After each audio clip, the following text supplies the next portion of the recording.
एक शहर में कमल नाम का एक व्यक्ति अपनी पत्नी और बेटी के साथ रहता था। कमल ऑटो रिक्शा चलाकर अपने परिवार का पालन पोषण करता था। एक दिन जब कमल रात 8 बजे अपने घर जा रहा था तो उसे एक बूढ़ी औरत मिलती है। बूढ़ी औरत हाथ देकर ऑटो रोकने का इशारा करती है। कहाँ जाना है आपको? बेटा, मैं बहुत मुसीबत में हूँ, मेरी मदद कर दो। क्या बात है माँ जी? बेटा, मैं दीनापुर गांव से आई हूँ। किसी ने मेरा पर्स चोरी कर लिया। अब मेरे पास वापस जाने के लिए पैसे नहीं हैं। क्या तुम मुझे दीनापुर गांव तक छोड़ दोगे? कमल को बूढ़ी औरत पर बहुत दया आती है। दीनापुर गांव तो बहुत दूर है, मुझे आपको छोड़कर घर वापस जाने में आधी रात हो जाएगी। आप एक काम करिए, आज रात आप मेरे घर रुक जाइए। मेरे घर पर मेरी पत्नी और मेरी बेटी है। लेकिन बेटा, मैं वहाँ। आप चिंता मत कीजिए माँ जी, आप मेरी माँ जैसे हैं। मैं कल सुबह दीनापुर गांव में आपको छोड़कर आ जाऊंगा। पर बेटा।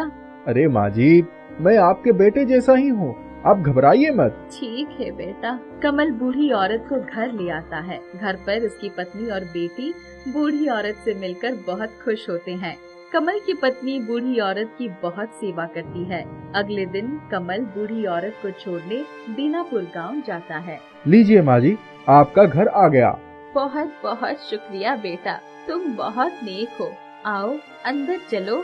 नहीं माँ जी, मुझे वापस जाने में देर हो जाएगी, मैं चलता हूँ। रुको, अपने पैसे तो लेते जाओ। अरे माँ जी, कैसी बातें करती हैं आप? माँ से कोई पैसे लेता है क्या? आप रहने दीजिए। बेटा, तुमने मेरी इतनी मदद की है, मैं तुम्हें ऐसे नहीं जाने दूंगी। तुम मेरे साथ आओ। कमल बूढ़ी औरत के साथ जाता है। बूढ़ी औरत उसे अपने घर के पीछे बने एक बाड़े में ले जाती है। वहाँ एक ऑटो रिक्शा खड़ा होता है। बेटा, ये ऑटो रिक्शा मेरी तरफ से तुम्हारे लिए छोटी सी भेंट है। लेकिन माँ जी, मेरे पास तो ऑटो रिक्शा है, तो मैं एक और ऑटो रिक्शा लेकर क्या करूँगा? बेटा, इसे एक माँ का आशीर्वाद समझकर रख लो। ये कोई मामूली ऑटो रिक्शा नहीं है। मामूली नहीं है मतलब? अरे, तुम इसे लेकर जाओगे तो सब जान जाओगे। पर मैं अपने ऑटो रिक्शा का क्या करूँगा? उसे यही छोड़ जाओ। कमल बूढ़ी औरत के कहे अनुसार अपने ऑटो रिक्शा वही छोड़ उनका दिया ऑटो रिक्शा लेके वापस घर की ओर चल पड़ता है। पता नहीं ऐसा क्या खास बात है इस ऑटो रिक्शा में, जो माँ जी कह रही थी ये कोई मामूली ऑटो रिक्शा नहीं है। लगता है कोई खजाना छुपा हुआ है इस ऑटो रिक्शा में। ओहो, आज गर्मी बहुत है, कितनी तेज धूप है। काश इस ऑटो रिक्शा में ठंडी ठंडी हवा के लिए एसी होता। तभी कमल को अपने ऊपर ठंडी ठंडी हवा महसूस होती है। वो ऊपर देखता है तो ऊपर एसी लगा होता है। अरे, ये एसी कहाँ से आ गया? पहले तो नहीं था। कहीं इस ऑटो रिक्शा में कोई जादू तो नहीं है? काश ठंडी ठंडी लस्सी मिल जाती। तभी कमल को अपने आंखों पर विश्वास नहीं होता, क्योंकि पीछे की सीट पर एक बड़ा गिलास लस्सी का रखा होता है। कमल ऑटो रिक्शा को सड़क के किनारे रोकता है और ठंडी ठंडी लस्सी पीता है। अरे वाह, गर्मी में ठंडी ठंडी लस्सी पीकर तो मजा आ गया। अब समझ आया माँ जी ने क्यों कहा था कि ये कोई मामूली ऑटो रिक्शा नहीं है। ये एक जादुई ऑटो रिक्शा है, जिससे मैं जो मांगूंगा वो मिल जाएगा। कमल ये बात अपनी पत्नी को बताने जल्दी जल्दी अपने घर पहुंचता है। अरे भाग्यवान, सुनती हो, हमारी तो लॉटरी लग गई। ऐसा क्या हो गया जी? जानती हो, वो जो माँ जी थी जो हमारे यहाँ कल रुकी थी, उन्होंने मुझे क्या उपहार दिया है। क्या दिया है जी? बाहर आओ, दिखाता हूँ। कमल की पत्नी बाहर आती है तो बाहर एक नया ऑटो रिक्शा खड़ा दिखती है। क्या जी, ये क्या उपहार है? ऑटो रिक्शा तो हमारे पास ही था, फिर ये नया ऑटो रिक्शा की क्या जरूरत थी? देनी थी तो एक कार दे देती। अरे भाग्यवान, यही बात इसी ऑटो रिक्शा के अंदर बैठकर बोलो। क्यों जी, अंदर बैठकर बोलने से ऑटो रिक्शा कार में बदल जाएगा क्या? अरे बैठकर बोलो तो सही। काश हमारे पास एक बड़ी सी कार होती। तभी उसके आश्चर्य का ठिकाना नहीं रहा जब उसने वहाँ एक लंबी चमचमाती कार देखी। ये तो चमत्कार हो गया जी, मैंने कार मांगी तो हमें कार मिल गई। अरे क्योंकि ये ऑटो रिक्शा जादुई है, इसमें बैठकर तुम जो भी मांगोगी वो तुम्हें मिल जाएगा। क्या जादुई ऑटो रिक्शा? फिर तो मैं इसे बहुत सारे सोने के गहने और नए नए कपड़े मांगूंगी। कमल की पत्नी ऑटो रिक्शा से बहुत से सोने के जेवर और कपड़े मांगती है। ऑटो रिक्शा सोने के गहने और नए नए कपड़ों से भर जाता है। सुनो जी, अब हमें ये जादुई रिक्शा मिल गया है, तो अब हमारी सारी जरूरतें पूरी हो जाएंगी। अब तुम्हें यूँ ऑटो रिक्शा चलाकर इधर उधर भटकने की जरूरत नहीं है। तुम सही कह रही हो भाग्यवान, अब मुझे इधर उधर भटकने की कोई जरूरत नहीं है। अब तो हमारे पास सब कुछ होगा, बड़ा घर, गाड़ी, नए नए कपड़े, जूते, सब। कमल जिस जिस चीज का नाम लेता जाता है सब उसके सामने आ जाती है। कमल बहुत बड़ा आदमी बन जाता है। एक दिन कमल जब अपने जादुई ऑटो रिक्शा से कुछ मांगता है और उसे वो मिल जाता है, तभी वहाँ उसका एक पड़ोसी विक्रम ये सब देख लेता है। अच्छा, अब समझ आया, ये मामूली ऑटो रिक्शा चलाने वाला इतनी जल्दी इतना अमीर कैसे हो गया। ये सब इस जादुई ऑटो रिक्शा का कमाल है। आज रात जब सब सो जाएंगे, मैं चुपके से इसके जादुई ऑटो रिक्शा को चुरा लूंगा और इसकी जगह एक मामूली ऑटो रिक्शा खड़ा कर दूंगा। रात के समय विक्रम कमल की ऑटो रिक्शा को एक साधारण से ऑटो रिक्शा से बदल देता है। विक्रम ऑटो रिक्शा को बहुत दूर ले जाता है। मुझे एक बड़ी सी कार चाहिए। विक्रम कार का इंतजार करने लगता है, लेकिन कोई कार नहीं आती। अब मुझे एक बड़ी सी कार चाहिए। लेकिन कोई कार नहीं आती। विक्रम ऑटो रिक्शा से कुछ और चीजें भी मांगता है, लेकिन उसे कुछ नहीं मिलता। अरे, ये ऑटो रिक्शा तो एक मामूली सा ऑटो रिक्शा है, इसमें तो कोई जादू वादू नहीं है। तो फिर मैंने जो देखा, कमल ऑटो रिक्शा से चीजें मांग रहा था, वो क्या था? तभी उसे ऑटो रिक्शा से आवाज आती है, विक्रम, ये जादुई ऑटो रिक्शा केवल उसी की इच्छाएं पूरी करता है जो ईमानदार हो। तुमने इसे कमल से चुराया है, इसीलिए ये तुम्हारी कोई इच्छा पूरी नहीं करेगा। तुम्हें जो भी चाहिए कमल से बोल दो, और जब वो ऑटो रिक्शा से मांगेगा तो तुम्हें वो चीज जरूर मिलेगी। विक्रम को अपनी गलती का एहसास होता है और वो ऑटो रिक्शा को वापस कमल के घर के बाहर खड़ा कर देता है। मीनू बहुत नाज नखरों से पली बड़ी थी, दिखने में बहुत खूबसूरत थी। खूबसूरत नए नक्श और सबसे खूबसूरत थी उसकी मीठी बोली। एक दिन उसकी, हमें मीनू की शादी के लिए वर तलाश कर देनी चाहिए। अब तो उसकी पढ़ाई भी पूरी हो गई है, उसके साथ की सभी लड़कियों की गृहस्थी भी बस गई है। हाँ, मैंने भी 2-3 जगह बात चलाई है, तुम भी देखती रहो। मीनू तभी माँ के पास आकर, माँ, मुझे माधव से शादी करनी है। कौन माधव? वही जो मोटरसाइकिल से घूमता है। हाँ माँ, वो बहुत अच्छा है, मुझे बहुत पसंद है। वो बैंक में काम करता है, उसकी माँ भी बहुत अच्छी है, मैं उनसे मिल चुकी हूँ। कब से जानती हो उसे? वो मेरे साथ कॉलेज में पढ़ता था, अब उसकी पक्की नौकरी भी है। मैं तुम्हें बताने वाली ही थी। चलो, शाम को उनके घर चलने हैं, उसकी माँ से मिलना होगा। शाम को वो लोग माधव के घर गए। माधव की माँ ने उनकी खूब आवभगत की। वापस आने पर, मीनू, तुम उतने छोटे से घर में कैसे रह पाओगी? वो लोग बहुत गरीब हैं, जो है सो लड़का ही है। पापा, मैं भी तो नौकरी कर सकती हूँ, लेकिन शादी मैं माधव से ही करूँगी।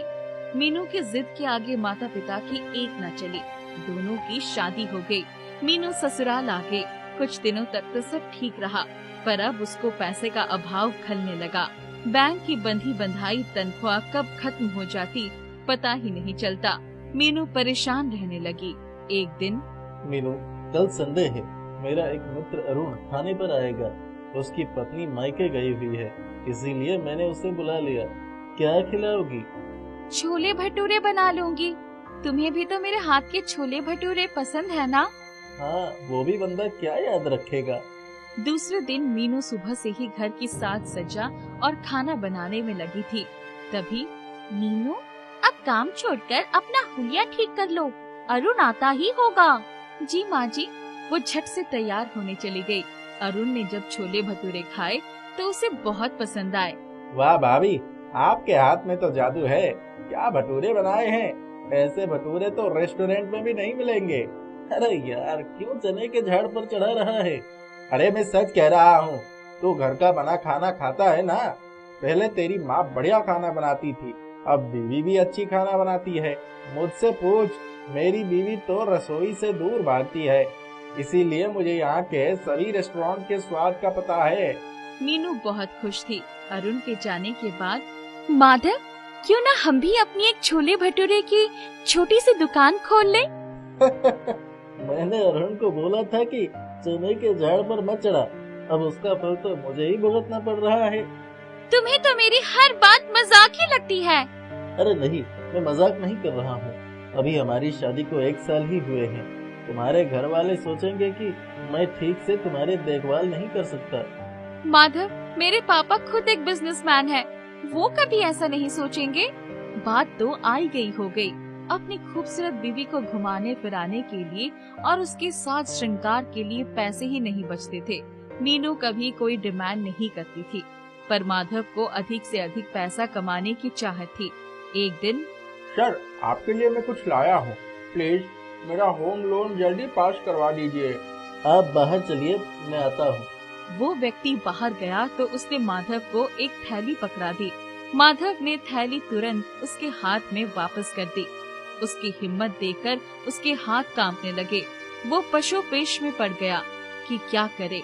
जब घर पहुंचा तो, क्या बात है, बहुत परेशान लग रहे हो? कुछ नहीं, बैंक की टेंशन है। दूसरे ही दिन वो जैसे ही बैंक पहुंचा, उसके बॉस ने उसे बुलाया। मिस्टर माधव, ये लीजिए अपना सस्पेंशन ऑर्डर, और जब तक इंक्वायरी होगी आप वो बैंक आने की जरूरत नहीं है। क्लाइंट ने आपके खिलाफ शिकायत दर्ज की है। सर, वो तो खुद ही मुझे बुलाकर ले गया था, मुझे फंसाया गया है। बॉस ने उसकी एक न सुनी, उसके तो होश उड़ गए। क्या मुंह दिखाऊंगा घर वालों को और रिश्तेदारों को? वो घर आकर चुपचाप लेट गया। आज इतने जल्दी कैसे आ गए?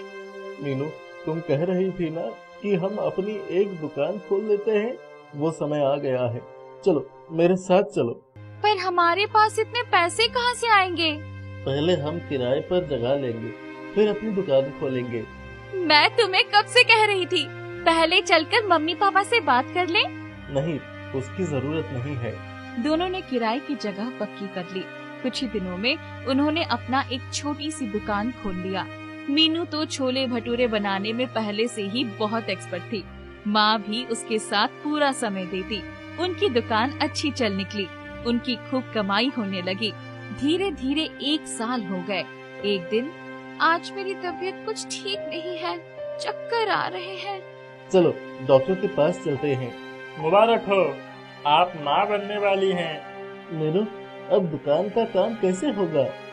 अरे अभी कौन सा बच्चा पैदा हो जाएगा, अभी उसके आने में 7-8 महीने का समय है। तब तक हम खाना बनाने के लिए कारीगर रख लेते हैं। मैं अपनी देखरेख में उनसे छोले भटूरे बनवाऊंगी। हाँ, ये ठीक रहेगा। उन्होंने 2 कारीगर भी रख लिया। उनके छोले भटूरे की चर्चा हर जगह होने लगी। एक दिन इस दुकान का मालिक, भाई, आप लोग तो अच्छा खासा पैसा कमा रहे हैं, किराया दुगना कर दीजिए। अरे भाई, इतनी कमाई नहीं होती, इतना किराया कहाँ से दे पाएंगे हम? आप लोग ये जगह छोड़ दीजिए। माधव और मीनू बहुत परेशान हो गए। माधव, तुम चिंता मत करो, हम जहाँ भी दुकान खोलेंगे वहीं चल निकलेगी। तुम मेरे गहने गिरवी रखकर अपनी खुद की दुकान के लिए जगह देख लो। नहीं नहीं मीनू, तुम्हारे माता पिता को पता चलेगा तो उनकी नजरों से मैं गिर जाऊंगा। मैं उनको बताने थोड़ी जा रही हूँ, अपने पास कुछ बचत भी तो है। जब हमारी कमाई होने लगेगी तो सबसे पहले गहने ही छुड़वाएंगे। माधव ने उसके कुछ गहने रखकर बाकी गहने गिरवी रख दिए और घर के नजदीक ही एक दुकान खरीद ली। कुछ ही दिनों में उनकी दुकान पर खूब भीड़ होने लगी, खूब आमदनी होने लगा। तभी एक दिन बैंक से फोन आया। माधव, आपकी इंक्वायरी में आप निर्दोष साबित हुए हैं। आपकी नौकरी फिर से बहाल हो गई है। आपको पिछले 2 सालों का एरियर भी मिलेगा। आप सोमवार से ज्वाइन कर लीजिए। इतना सुनते ही माधव की आंखों में खुशी के आंसू आ गए। हमेशा ईमानदारी की जीत होती है माधव। अब मुझे दुकान पर जाने की हिम्मत नहीं रह गई है। तुम 1-2 आदमी और रख लो। तुम चिंता मत करो, हमारा बच्चा बहुत भाग्यशाली है। देखो ना, अभी वो आया भी नहीं है और मेरी बहाली का संदेश आ गया। मेरे ऊपर लगा दोष भी दूर हो गया। उन्होंने 2 आदमी और रख लिए। माधव दिन भर बैंक में रहता, शाम को दुकान संभालता। उसकी माँ भी दुकान पर ही रहती। मीनू का बेटा होने के बाद उन्होंने बहुत बड़ी दावत रखी। मीनू के सारे गहने भी उसने छुड़ा लिए थे। मीनू सजी धजी बेटे को गोद में लेकर बैठी थी। हमारी बहू बहुत ही समझदार और हिम्मत वाली है। उसकी सूझबूझ से ही आज हम इतने बड़े कारोबार के मालिक हैं। उसने छोले भटूरे बेचकर हमारी गरीबी दूर ही कर दी। मीनू और माधव एक दूसरे को देखकर मुस्कुरा उठे। उनका जीवन खुशियों से भर गया। शिवपुरा नाम का एक गांव था।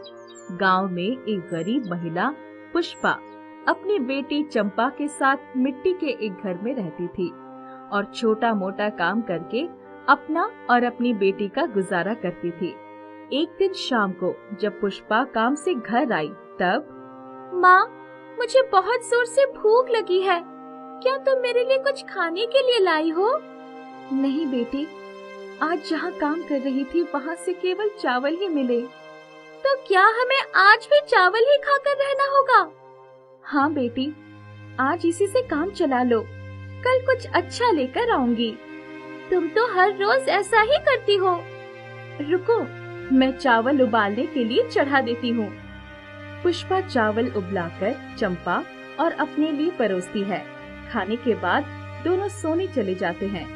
अगले दिन पुष्पा अपनी मिट्टी के घर की लिपाई कर रही थी, तभी चंपा कहती है, क्या माँ, तुम हर रोज ये करती रहती हो? चंपा, तुम्हें पता है ना कि हमारा घर मिट्टी का है, इसलिए इसकी लिपाई करनी जरूरी है।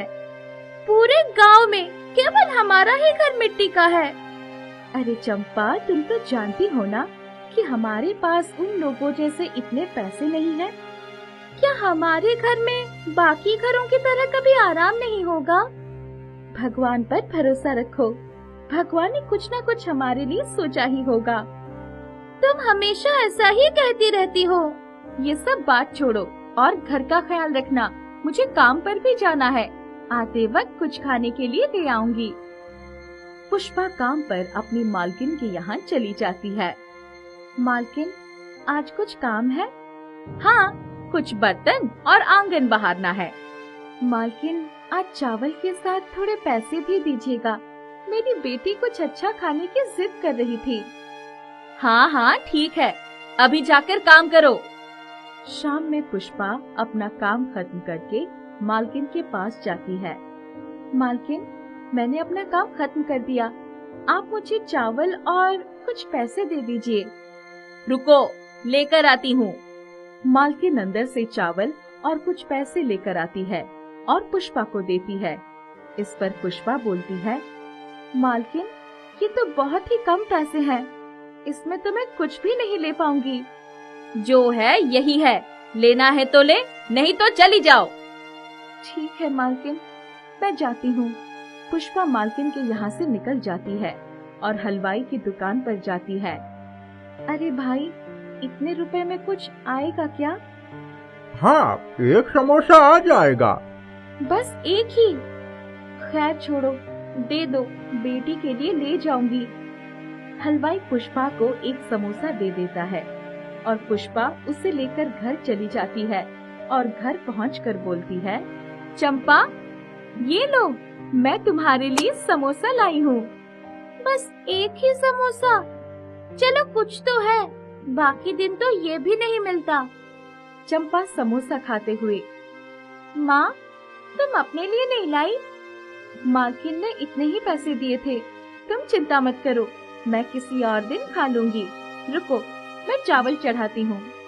दोनों माँ बेटी चावल खाकर सोने चले जाते हैं। अगले दिन सुबह पुष्पा घर के बाहर आती है। तभी उसे घर के बाहर एक अंगूठी मिलती है। अंगूठी उठाकर पुष्पा कहती है, ये किसकी अंगूठी है? शायद किसी की गिर गई होगी। हो सकता है खोजने आए, मैं इसे संभाल कर रख देती हूँ। अभी पुष्पा अंगूठी रख ही रही होती है कि पीछे से चंपा बोलती है, माँ, मेरी तबीयत कुछ सही नहीं लग रही है, मेरे पेट में दर्द हो रहा है। पुष्पा चंपा का शरीर छूती है। अरे, तुम्हें तो बहुत बुखार है। लगता है कल का समोसा अच्छा नहीं था। लगता है उसी के कारण ऐसा हुआ है। तुम लेट जाओ, मैं तुम्हें अभी ठंडी पट्टी कर देती हूँ और काढ़ा बनाकर लाती हूँ। ठीक है। पुष्पा चंपा की पट्टी करती है और फिर उसे काढ़ा बनाकर देती है। तुम आराम करो, मुझे काम पर जाना है। शाम तक तुम्हारी तबीयत में सुधार आ जाना चाहिए। पुष्पा अपने काम पर जाती है और दिन भर काम कर शाम को जब घर लौटती है तो देखती है कि चंपा की हालत में कुछ सुधार नहीं हुआ है। पुष्पा चंपा से पूछती है, तुम्हारी तबीयत में कुछ भी सुधार नहीं हुआ? क्या तुमने अच्छे से ही आराम किया या इधर उधर घूम रही थी? नहीं माँ, कहीं नहीं गई थी। पेट का दर्द तो कम हुआ है, पर बाकी सब चीज वैसी की वैसी ही है। रुको, मैं गांव के वैद्य जी को बुला कर लाती हूँ। पुष्पा वैद्य जी को बुलाने चली जाती है और उन्हें बुला कर लाती है। वैद्य जी चंपा को देखने के बाद बोलते हैं, मैं इसे अपनी जड़ी बूटी की गोली देता हूँ। अगर इससे भी तबीयत में सुधार नहीं होगा तो तुम्हें इसे शहर के चिकित्सक को दिखाना होगा। चिकित्सक की बात सुनकर पुष्पा कहती है, उसके लिए तो काफी पैसों की जरूरत होगी वैद्य जी। हाँ, मैं तो गांव का हूँ, इसीलिए ज्यादा पैसा नहीं लेता। वो नहीं मानेंगे। वैद्य जी से गोली लेकर चंपा की तबीयत में सुधार तो हुआ, पर कुछ खास नहीं। चंपा की तबीयत में सुधार ना होता देखकर पुष्पा ने सोचा, क्या मुझे चंपा के लिए उस दिन जो अंगूठी मिली थी उसे बेच देनी चाहिए? पर जब कोई उसे खोजने आएगा तो मैं क्या बोलूंगी? जो चीज मेरी ही नहीं, मुझे उसे बेचनी नहीं चाहिए। पुष्पा थोड़ा सोचने के बाद अंगूठी ना बेचने का फैसला लेती है और अपने घरेलू तरीके से चंपा का उपचार करती रहती है। एक दिन सुबह पुष्पा जब झाड़ू लगा रही थी तब उसके घर के सामने एक सजी धजी कपड़ों में एक महिला आई। मुझे आपसे कुछ काम है। हाँ बताइए, क्या आपने यहाँ कोई अंगूठी गिरी देखी है? मैं उसे ढूंढ रही हूँ, शायद यहाँ गिर गई थी। हाँ, मुझे एक अंगूठी मिली तो थी। रुकिए, मैं लेकर आती हूँ। पुष्पा के आने में थोड़ी देर हो जाती है। ये लीजिए आपकी अंगूठी। वो जरा मुझे समय लग गया, मेरी बेटी की तबीयत सही नहीं है इसलिए। हाँ, यही मेरी अंगूठी है। जी शुक्रिया। आपकी बेटी को हुआ क्या है? आप बुरा न मानो तो मैं आपकी बेटी की तबीयत देख सकती हूँ? पता नहीं, हर बार तो ऐसा कुछ होता था तो ठीक हो जाता था, पर इस बार तबीयत सुधर ही नहीं रही है। महिला चंपा को देखने के बाद कहती है, इसकी तबीयत तो काफी खराब है। किसी चिकित्सक से क्यों नहीं दिखाया? चिकित्सक के लिए पैसे नहीं थे। मैं तुम्हारी ईमानदारी से काफी खुश हुई हूँ। बेटी की तबीयत खराब होने के बाद भी तुमने अंगूठी नहीं बेची। रुको, मैं तुम्हारे लिए कुछ करती हूँ। महिला चुटकी बजाते ही चंपा बिल्कुल ठीक हो जाती है। महिला के ऐसा करने पर पुष्पा बोलती है, आप कौन हो? आपने ऐसा किया कि चंपा बिल्कुल ठीक हो गई। मैं नंदन लोक की जादूगरनी हूँ। यहाँ कुछ काम से आई थी, तभी मेरी अंगूठी यहाँ गिर गई थी। तब से मैं अपनी अंगूठी ढूंढ रही थी। आपका बहुत बहुत शुक्रिया। जादूगरनी फिर चंपा से पूछती है, बताओ बेटी, तुम्हें कुछ और चाहिए? हाँ, अगर हो सकता तो हमें भी बाकियों के घर की तरह सुख सुविधा हमारे मिट्टी के घर में भी मिल जाती तो अच्छा होता। मैं तुम्हारे घर को जादुई मिट्टी का घर बना देती हूँ। इसमें सारी सुख सुविधा होंगी। और पुष्पा, मैं तुम्हें मिट्टी की पोटली देती हूँ, जिससे बनी मिट्टी के सामान जल्दी ही बिक जाएंगे। जादूगरनी चुटकी बजाती है और मिट्टी का घर सुख सुविधाओं से भर जाता है। उसके बाद जादूगरनी वहाँ से गायब हो जाती है।